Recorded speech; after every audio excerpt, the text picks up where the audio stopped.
Bonjour, moi c'est Chloé, je suis éducatrice spécialisée au CESAD des PEP de la Meuse, où on accompagne des enfants qui ont des troubles spécifiques du langage et des apprentissages, notamment les troubles 10, et aussi des enfants malentendants.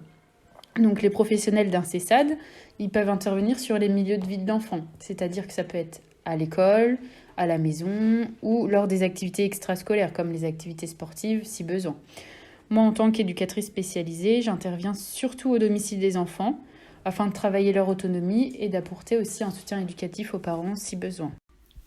Bonjour, je m'appelle Alicia, je suis éducatrice spécialisée de formation et actuellement sur le poste de coordinatrice et animatrice d'action éducative et sociale de proximité au sein d'EPEP 55.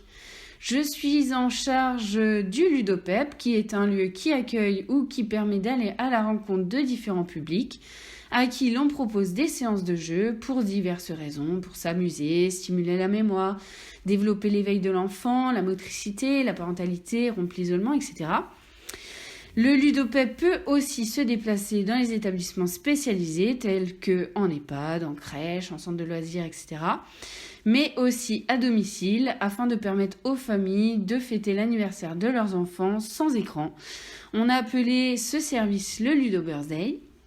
J'organise aussi des ludo-événements qui sont des événements ponctuels, intergénérationnels, tels que des concours de jeux déguisés, des goûters partagés, etc. Je suis en charge du Ludobus, qui est un dispositif mobile dans toute la Meuse, qui va d'école en école afin de proposer des séances de jeux dans le but de développer différentes compétences, qu'elles soient scolaires, sociales, comportementales ou autres.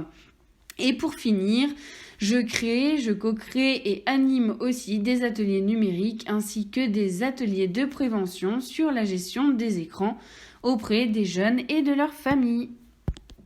Nous allons vous présenter le projet Gère ta vie, gère ton temps.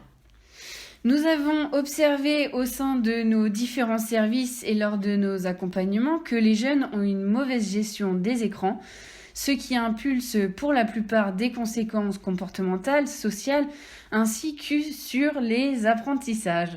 Ces observations nous ont amenés à créer le projet Gère ta vie, gère ton temps avec les jeunes accompagnés par le CESAD. Donc le but de ce projet est de permettre aux jeunes de réfléchir et de prendre conscience de leur mauvaise gestion des écrans, ainsi que des conséquences que cela implique. Nous avons souhaité également sensibiliser les familles tout en valorisant le travail effectué par leurs enfants. La première séance consiste à présenter le déroulement du projet, d'effectuer différentes animations afin de faire connaissance sous différents formats, film, interview, jeux collectifs, etc. Ainsi que d'aborder le sujet des écrans et la place des écrans dans la vie des jeunes. La deuxième séance se déroulera du coup autour de la mise en scène des jeunes dans leur quotidien. Ils vont filmer et faire le montage de leurs vidéos afin de créer un court-métrage.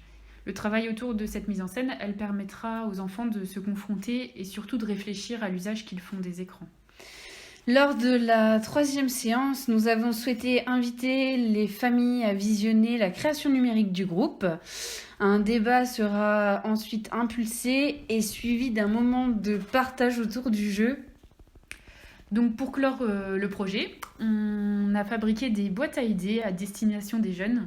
Ces boîtes à idées ont pour but de leur proposer différentes activités sans écran.